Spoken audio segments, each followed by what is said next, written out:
We, as a channel, as a community, still have to find the scariest SCP. We started that years ago, and then Godzilla became all sexy and dinosaurs, and we just kind of got distracted. But we still gotta find the scariest freaking SCP possible at some point. Today, SCP-371 is getting a chance to show us what it's made out of, unlike the Conquest to do just that. Leave a like, subscribe for more, subscribe to Dr. Bob for making the video, and let's get into it. Okay, SCP-371 MacroVIRus. The Caribbean sun beat down on the water. The honeymooning couple floated side by side, their masks fogging as they scanned the coral below. She pointed at a school of bright yellow fish as they swam by. He nodded, giving her a thumbs up before motioning for her to follow him. The water seemed brighter as he gestured toward a cluster of coral ahead. She kicked toward him, the camera dangling on her wrist, capturing the colors and shapes of the reef. Then he stopped. Then his body stiffened. His legs kicked erratically to keep him upright. What the hell's going on here? His hands flew to his head, clawing at something invisible. His eyes widened in panic. She swam closer, but as she reached him, her breath caught. She froze. There were 3 of them, small metallic spheres. 2 latched onto his temples. 1 sat squarely over his chest, just below the collarbone. See, this is why I never go in the ocean. Faintly, reflecting sunlight in a way that didn't feel natural. He thrashed harder, bubbles erupting from his snorkel as his breathing turned ragged. The spheres pulsed faster, their glow brightening with each spasm. His movement slowed, jerking unnaturally, his body convulsing in sharp, erratic motions. Come on, kick, she yelled, her voice muffled by the snorkel. She grabbed his arm and turned to the surface. He twitched, his muscles stiff and uncooperative, but he managed to follow her. The camera caught glimpses of the spheres as she dragged him. Their surfaces were shimmering, almost rippling, as if they were alive. By the time they reached the boat, his body had gone limp. The crew scrambled to pull him aboard, their faces pale as they saw the spheres clinging to him. She That dude did not look very pale. Her breaths coming in gasps as she threw off her mask and snorkel. The spheres had stopped pulsing. They lay still now, cold and unyielding, but they didn't let go. Something about this just pisses me off. How hard is it to go in the ocean and not get alien spheres lodged in your chest cavity? Help him! I'd be frustrated. Her hands shook as she fumbled with her camera, her eyes darting between her husband and the strange metallic objects. Do something! He stirred, coughing weakly. I'm fine, he murmured, his voice faint, but the way his hand trembled as he reached for her said otherwise. She didn't believe him. The sun continued to shine, the water below calm and glittering, as if nothing had happened. They returned home 3 days later. The familiarity of their suburban life felt foreign now, the hum of the air conditioning and the clatter of unpacking filling the silence. He went back to work, insisting that routine would help him feel normal again. Does he know those are still in his head? She wasn't so sure. At first, things seemed fine. He moved slower than usual, but blamed it on jet lag. Over dinner, he joked about their next trip, his voice light despite the shadows under his eyes. How the hell did he get his shirt under it? That's But she noticed the small things. The way he flinched when he leaned against the counter. The way he rubbed his temples when he thought she wasn't looking. It's probably just leftover tension, he said one evening, brushing off her concern. That dive rattled me more than I thought. She forced a smile, but said nothing. The spheres hadn't budged, their presence a constant, silent reminder that something wasn't right. Days turned into weeks. Bro, go to the He complained doctor. of headaches that came and went, a dull throb behind his eyes. He started skipping meals, his appetite waning. One morning, she found him standing in the bathroom, staring at his reflection. What's wrong? She asked, her voice tight with worry. Nothing, he said, quickly turning away. But she caught a glimpse of his chest in the mirror, where the sphere's edges seemed to have sunk deeper into his skin. The flesh around it was swollen, tinged with a faint, unhealthy gray. Please, she whispered, let's get this checked. He shook his head, his jaw tight.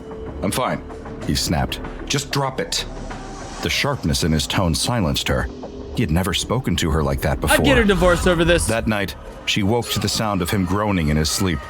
His body twitched under the covers, his face slick with sweat. How'd he get a shirt under it? She reached out to shake him awake, her hand brushing against his chest. The sphere was warm. Too warm. He bolted upright, gasping for air, his eyes wild. I'm fine, he panted, pushing her hand away. Just a bad dream. but his voice wavered, and she could see the fear he tried to hide. In the kitchen, she poured herself a glass of water, her hands trembling. The camera still sat on the counter, untouched since their return. She picked it up, scrolling through the footage once more. The spheres seemed to pulse in the video, their rhythmic glow hypnotic and unnerving. She stared at the screen, her mind racing with questions she couldn't answer. Upstairs, his breathing turned ragged again, a sound that didn't belong in the quiet of their home. Something was wrong, and it was only getting worse. I'm so confused right now. There's no way to predict where this is going. The faint scent of lavender drifting through the house. He had drawn a bath, mumbling something about wanting to relax his aching muscles. She had nodded absent-mindedly, her focus on tidying the kitchen. The sound of running water was comforting. I would immediately assume he's turning into a fish monster. I mean, think about it, woman. Almost normal in the tense silence that had filled their home over the past week. He lowered himself into the tub, the warm water lapping at his skin. For a moment, the tension in his body seemed to ease. He let out a sigh, leaning back against the porcelain. His hands rested on the edges of the tub, fingers slack, his eyes drifting shut. Then, the pain struck. It started in his chest, a searing, unbearable heat radiating outward. He gasped, clutching at the sphere embedded above his sternum. This is like some Hellraiser stuff right here. The metallic surface burned under his fingertips, its edges pulsing faintly. His head snapped back, eyes wide as the agony spread to his temples. No! He choked out, his voice strangled and broken. His hands clawed at the spheres, but they didn't budge. Instead, they pulsed faster, their glow intensifying. The first one burst. He screamed, the sound raw and primal, echoing off the tiled walls. Raw and primal? The sphere That's on his crazy. chest ruptured with a wet, sickening pop, sending a ripple through the water. There was no visible wound, no blood, but the pain was worse than anything he had ever felt. His vision blurred, the edges darkening as the second sphere erupted, its Where's shards his wife dissolving right into now? nothingness. Downstairs, she froze as his scream shattered the quiet. Okay. "Are you okay?" she shouted, already running toward the stairs. Panic rose in her chest as she took the steps 2 at a time. The bathroom door was ajar, steam spilling into the hallway. She hesitated, her hand hovering over the handle. "Honey?" she whispered, her voice trembling. Pushing the door open, she stopped cold. He was slumped in the tub, his head tilted back at an unnatural angle. That doesn't seem so The water bad. was dark and murky, Okay. swirling with an oily sheen that clung to the porcelain. What? His face was frozen in an expression of pure terror, his eyes wide and unseeing. The spheres were gone. In their place, faint indentations marred his skin, as if something had burrowed deep and left nothing behind. Oh, God. "No," she whispered, her voice barely audible. She stumbled forward, her hands gripping the edges of the tub. "Wake up! Please wake up!" She shook So him, she's her fingers single digging now? into his shoulders. His body was limp, unresponsive. The water sloshed around him, the oily residue clinging to her skin. A low, faint ripple spread across the surface, moving with a purpose she couldn't comprehend. Her breath hitched. The ripple moved again, this time against the current, as if alive. She stumbled backward, her heart pounding in her ears. She rushed downstairs, straight to the camera, still sitting on the counter from earlier. This is like some dream capture stuff, bro. I paused it at the worst time, but I'd imagine it came from his butt. I don't know. She grabbed it, fumbling Butt with the aliens. lens, desperate to document what she knew no one would believe. But when she got to the bathroom, the water was still. The ripple was gone, leaving only the faint hum of the house and the weight of silence pressing down on her. The weight of She silence. dropped the camera, her Damn. legs buckling beneath her as the reality sank in. He was gone. The water in the tub shimmered faintly, the oily residue swirling one last time before settling. The fluorescent lights in the morgue buzzed faintly, casting a sterile glow over the cold steel table where his body lay. I have no A idea what's sheet going covered on him, right now. hiding the look of terror None. that had been frozen on his face since she had found him. Zilch. The medical examiner stood over him, their gloved hands hovering, hesitant. They had seen all kinds of death, gruesome, tragic, inexplicable.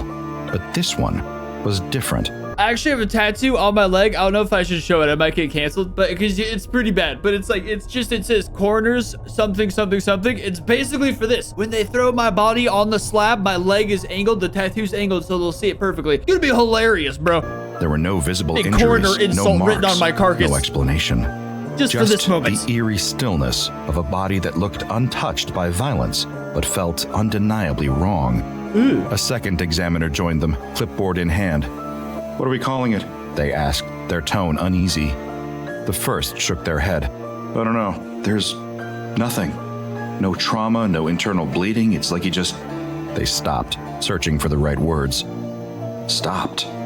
She sat in the waiting area, her fingers gripping the strap of her bag so tightly that her knuckles turned white. Her eyes were hollow, red-rimmed from days of crying. The camera rested in her lap, its memory card holding the footage she had replayed too many times to count. Each viewing burned the same questions into her mind. What were those spheres? Why had they chosen him? And what had they done to him? When the medical examiner emerged, she stood quickly, hope and dread warring in her expression. "Did you find anything?" she asked, her voice cracking. The examiner hesitated, then solemnly shook their head. "You have to keep looking. It was those things," she said, her voice rising. She lifted the camera, clutching it as if it were a lifeline. I would assume she's crazy for sure. I have them on video. You have to see it. In a small, dimly lit office, the footage played on a monitor. She sat beside a detective, the medical examiner standing stiffly behind them. The room was cramped. The only sounds were from the faint hum of the computer and the clicks of the mouse as the video rewound. On the screen, the underwater world flickered to life. Coral reefs glowed, fish darted, and then there he was. Everything does so much verbs around here. She fast-forwarded to the moment she could barely bring herself to watch. "There," she said, her voice tight. "Right there." The screen froze on his contorted body. The metallic spheres clung to him, pulsing faintly in the filtered sunlight. The detective leaned closer, squinting. The medical examiner's eyes widened. "What the hell are those?" the detective muttered, his tone shifting from skeptical to alarmed. She hit play, and the spheres moved, subtle ripples across their surfaces as if they were alive. When the video ended, no one spoke. "They were on him when we got back to the boat," she said finally, her voice trembling. "They never came off, and then they just disappeared." The detective leaned back, his expression unreadable. More silence filled the room. Days passed. The footage was analyzed, questioned, and ultimately dismissed by authorities. I'd be so worried about being near this thing. If there's a new disease, you don't want to be anywhere near that crap. The CDC is going to quarantine everyone, probably kill you. You'll never see your loved ones again. One life versus millions, yeah, they'll kill you for sure. They called it a freak accident, some kind of undetected marine toxin. Oh yeah, the there you go. spheres, they said, were likely an optical illusion caused by light refracting underwater. She argued, pleaded, showed them the footage again and again, but it didn't matter. They didn't want to listen. "You don't believe me," she whispered during her final meeting with the detective. Her voice was flat, her hope gone. The footage made its way to the Foundation quietly, passed along through whispers and unofficial channels. Someone somewhere had flagged it, marked it as impossible to explain and too dangerous to ignore. In a sterile, windowless room deep within a secure facility, the footage played again. The screen illuminated the faces of two agents seated side by side. Their expressions remained neutral, professional, the one on the right as the looks. spheres pulsed on screen, clinging to the husband like parasites. "Pause it," one agent said, their voice calm but firm. I like this one. The video froze, capturing the spheres mid-pulse. The agent leaned closer, their sharp eyes scanning the rippling surface. "Not organic," He looks they so murmured, focused. "but not mechanical either. Ooh, so does Something he in between." know. The other agent nodded. "Send a retrieval team." The knock came late at night, sharp and deliberate. She opened the door hesitantly, clutching her robe around her. A pair of men in dark suits stood on her porch, their faces impassive. "Ma'am," one of them began, his tone clipped but polite. "We need to speak with you about your husband." Her heart sank. "The police already told me there's nothing more they can do." "We're not the police," the second man said. "We specialize in unique cases."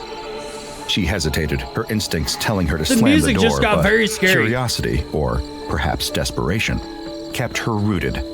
"What do you want?" "Just some clarification," the first man said.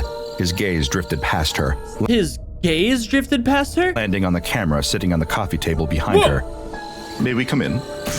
They asked questions, precise and pointed. How long had her husband been exposed? What exactly had she seen? Did you notice anything unusual about the spheres? She answered as best as she could, though the memories felt jagged now, like pieces of a puzzle that didn't quite fit. They didn't press when she faltered, their focus unshakable. One of them eventually gestured toward the camera. "We'll need to take that." Her grip on the strap tightened. "Why?" "It's standard procedure," the agent replied, his tone patient but firm, "to ensure a thorough investigation." She wanted to protest, to demand answers, but the weight of her exhaustion made resistance feel pointless. With trembling hands, she handed the camera over. "Thank you," the agent said. "We'll take care of everything from here." Hours later, she sat at her kitchen table, staring blankly at her untouched cup of tea. Her memories felt foggy, like a half-remembered dream. The agents were gone, and so was the camera, but she couldn't quite recall the details of their visit. Something was missing, something important, but when she tried to focus on it, her thoughts slipped away. Bro, what did the husband get? I'm so confused. It's a good story. I'm into it. I just haven't gone this long into an SCP video without seeing like it. I'm confused. Some sea balls drove this man crazy. The Foundation's agents worked efficiently, transporting the body from the morgue in a sealed, reinforced container. The wife's camera was carefully packed alongside it. Its They should memory have brought card the wife. encrypted She could have for immediate diseases on her. analysis. You know what I mean? Like, Meanwhile, back in the Caribbean, a Subnautica. Foundation submersible drifted just above the reef. holy crap. A water bottle just did that crackly thing to do. Almost defecated myself, Its bro. floodlights cutting through the dim, aquatic haze. Inside, a pair of agents monitored the readouts, their eyes flicking between the screens and the growing shadows outside. "This is the spot," one of them said, his voice crackling through the comms. "Confirmed," came the reply from the second submersible stationed a few hundred meters away. "Dive team, proceed." Two divers exited the craft, their suits reinforced with layers of anomalous-resistant materials. They moved cautiously, their movement slow and deliberate as they descended toward the reef. Coral of every color stretched out before them, but the divers weren't here for the scenery. Their focus was on the metallic glints nestled between the coral branches. Oh my god. One of them whispered, as though afraid to disturb the water around him. The spheres sat unmoving, clustered together like predators lying in wait. Little Their bugs. surfaces It were was little smooth bugs and this whole faintly time? iridescent, catching and bending the light in ways that made them seem alive. Resemble bacteriophages. The second diver muttered, his voice hushed, larger than expected. Moving in. A robotic arm extended from one of the diver's rigs, gripping a retrieval capsule designed to isolate and contain hazardous objects. As the arm reached for the nearest sphere, the water shifted. The sphere moved slightly, as if aware of their presence. Hold position. The lead diver ordered, his voice taut. Confirm non-aggressive. The sphere remained still, but its faint, rhythmic pulsing became visible, as though measuring the intruders. Carefully, the arm grasped the sphere and guided it toward the capsule. I have no The idea rest what of the these things cluster are didn't still. Like react. 20 minutes into this video. One by one, the divers captured 3 additional specimens. Each was carefully isolated in its own capsule. The tension in the submarines didn't ease until the divers were safely inside again, and the craft began its ascent. "Specimen secured," the lead agent reported, returning to base. The specimens arrived at the Foundation's facility under heavy security. The research team assembled in the containment lab, their tools laid out on stainless steel trays. Cameras mounted on Freaky. robotic arms hovered over the specimen, broadcasting a live feed to the observation room. "We'll start with a physical sample," the lead researcher said, donning a pair of reinforced gloves. "Proceed with caution." A robotic arm extended into the tank, holding a scalpel designed to withstand anomalous properties. The arm Everything's moved slowly, withstanding the anomalous scalpel properties inching toward around the here. surface of the sphere.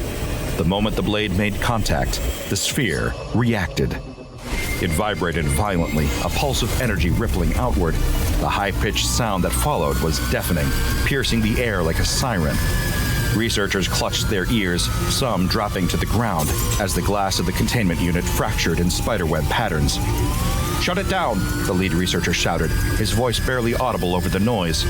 The vibration ceased as abruptly as it had started. The sphere returned to stillness, its surface unmarred by the scalpel. The researchers staggered to their feet, some still clutching their ears. "Status report," the lead researcher demanded. Containment glass is compromised," a technician reported, their voice shaking. "Structural integrity at 60%, hearing damage sustained by at least 5 personnel. Terminate the experiment," the researcher ordered grimly. "We're done here for now." What? As the team evacuated the Barely did lab, anything the to it. spheres remained in their tanks, silent but undeniably aware. In the observation room, the lead researcher stared at the fractured glass on the monitor. "It's not just reactive," they murmured. "It's defensive." I was and gonna it say knows it's we're defensive. watching." I was gonna when I was like, don't containment do lab it. was But tense, the air heavy with anticipation. The fractured glass from the first incident had been replaced with a stronger alloy, and every movement in the room felt deliberate. No one spoke as technicians worked quietly at their stations, calibrating the equipment for the next phase of testing. "Begin stimuli sequence," the lead researcher instructed. Their voice was steady, though their fingers tapped nervously against the edge of the console. In the Stimuli observation sequence. room, monitors flickered as bright lights flashed within the containment tanks, bathing the spheres in alternating colors of red, blue, and white. The spheres didn't react. at this point in the video, I've never been more confused over an SCP in my entire life. Like, we're now 20 minutes into this. It's a brilliantly told story. The freaking writing's articulate, but I assume the last bit's gonna be super action-packed. I just don't have any idea what the crap is going on right now. The next sequence followed, a series of escalating tones, Nothing. each designed to provoke a response. Still, the spheres floated, lifeless and unmoving. "They're unresponsive," the technician muttered, their pen scribbling quick got notes. little hearts on his their face. tone carried the frustration of someone who had been here too long. "Same as before." The lead researcher glanced at the technician, their expression unreadable.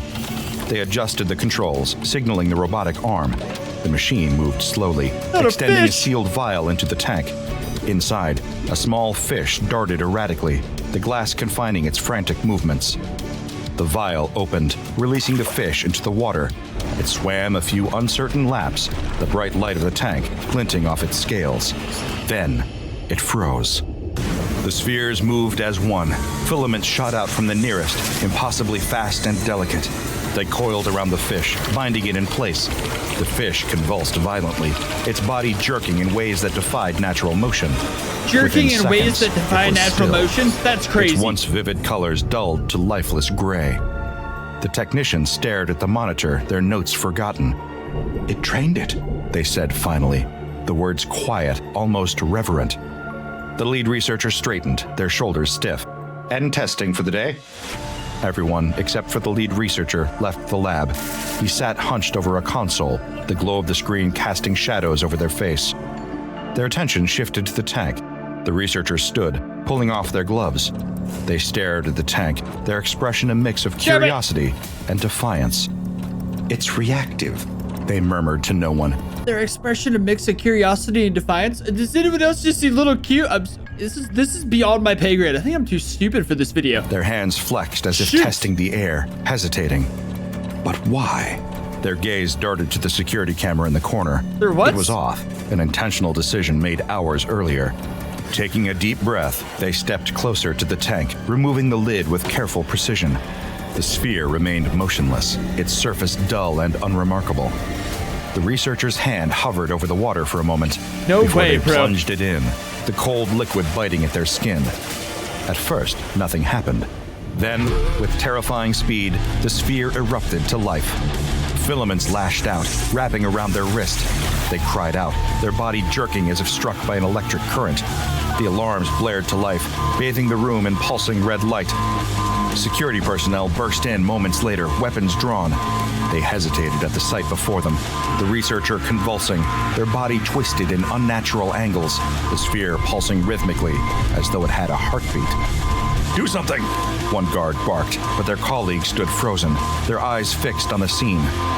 The researcher collapsed abruptly. I have The no filaments idea what's going on retracted, right now. leaving the sphere still and silent once more. A medic rushed to the fallen figure, their movements quick and efficient. They knelt beside the body, searching for a pulse. The aftermath was swift and decisive. Reports flooded in, protocols rewritten overnight. The tanks were upgraded again, reinforced with experimental materials that could withstand its sudden bursts of energy. I don't even think most of that was necessary. Just don't put your damn hand in the fish tank. I could have saved them so much money on funding. No For sure. personnel were allowed near the containment units without express clearance. This precarious anomaly, now known as SCP-371, is classified as Euclid. Resembling oversized bacteriophages with metallic iridescent surfaces, SCP-371 displays a blend of biological and anomalous characteristics that make it both enigmatic and deadly. Discovered in the Caribbean, SCP-371 demonstrates predatory behavior, attaching itself to host organisms, including humans. Once latched, it causes systemic failures without visible injuries, leaving victims drained and lifeless. The mechanism by which SCP-371 achieves this remains unclear, but appears to involve molecular-level integration with the host. Captured specimens are contained in reinforced aquatic units designed to mimic their natural saltwater environment. Testing revealed SCP-371's heightened responsiveness to live prey. It reacts instantly to the introduction of a live fish, draining it completely within seconds and leaving the remains desiccated. Attempts to physically analyze SCP-371 have triggered violent defensive responses, including vibrations that fracture containment glass and high-pitched sounds causing hearing loss. Triggered violent reactions by testing. You're stabbing it with a freaking... You're stabbing, cutting that thing open. SCP-371 remains in containment, monitored closely within its aquatic environment. Put your hand in there. Its Euclid classification reflects the unpredictable nature of its reactions and the potential for catastrophic failure should containment measures lapse. No further testing is authorized, and all access to SCP-371 requires explicit approval from the Foundation's highest-ranking personnel. And so, SCP-371 remains quietly pulsing in its reinforced aquatic tanks, plotting who knows what in its little metallic mind. The Foundation does not know if it's sentient, spiteful, or just really into live fish, but one thing's for sure: it's not going anywhere without a fight. I didn't learn anything from this video. It was a good video. It was a very well put together story. It wasn't the worst SCP, but it's not something I'm generally afraid of. I don't honestly, going deep in the ocean, this isn't even my worst fear about the ocean. Rather this than like get ripped apart by sharks or something, or mermaids. Those are people eaters. People don't believe it, but they're people eaters. Either way, this was still pretty cool. Leave a like if you guys made it to the end. Check out Dr. Bob for more SCP stuff, and comment down below an SCP that's so scary it'll make me crap my pants, and I'll see you next time.